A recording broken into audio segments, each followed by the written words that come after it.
Incremental ROI, it's easy.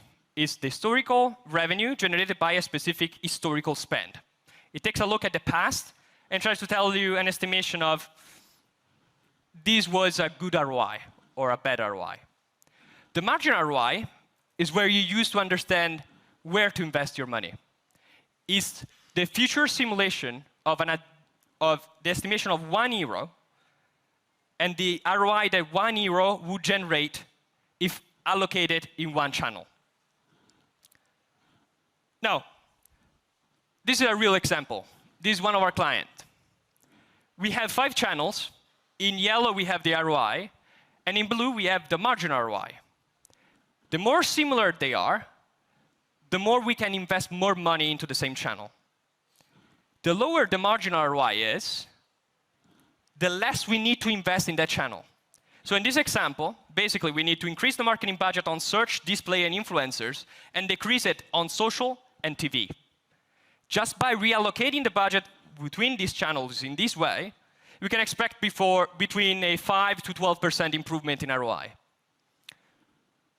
But it's still really distant to the 30% I promised you at the beginning, isn't it? So we need to go further.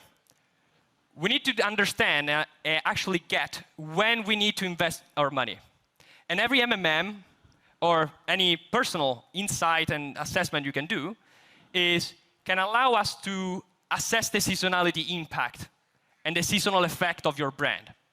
Seasonality accounts for, as a proxy, as the demand there is for our brands over time. And we use advertising money in order to capitalize that demand.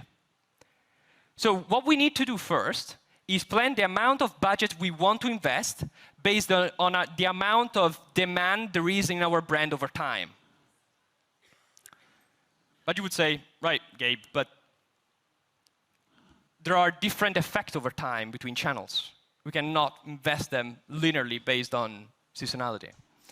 In fact, that's where the lag effect comes in.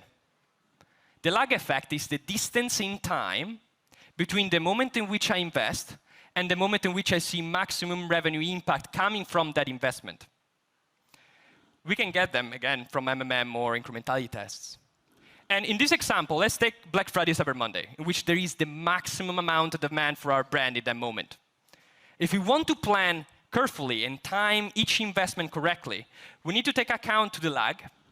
And if we know that bottom of the funnel campaign have the effect on the same week in which we invest, we start investing in the demand period. If we have a lag effect, upper funnel campaigns have a long-term effect in our campaigns. And the lag is 3 weeks. We need to start investing 3 weeks before the actual event in order to time it correctly. Same thing for social with 1 week and YouTube with 2 weeks. We need to start investing before, in the exact moment in which we can capitalize the demand when the effect actually becomes concrete. Now, this is crucial. This is how we get from 12% improvement in ROI to 30%. Because if we start investing too early, we're leaving the money that can be allocated to another channel that can increase the response of your investment. On the other side, if you start investing too late, you're leaving money on the table. And you're not capitalizing everything that you can capitalize. Now, this strategy allows us to meticulously start spending and reduce spending over time based on a list of factors that depend on the time and the efficiency of every channel. And you can derive this, again, with marketing mix modeling and incrementality testing.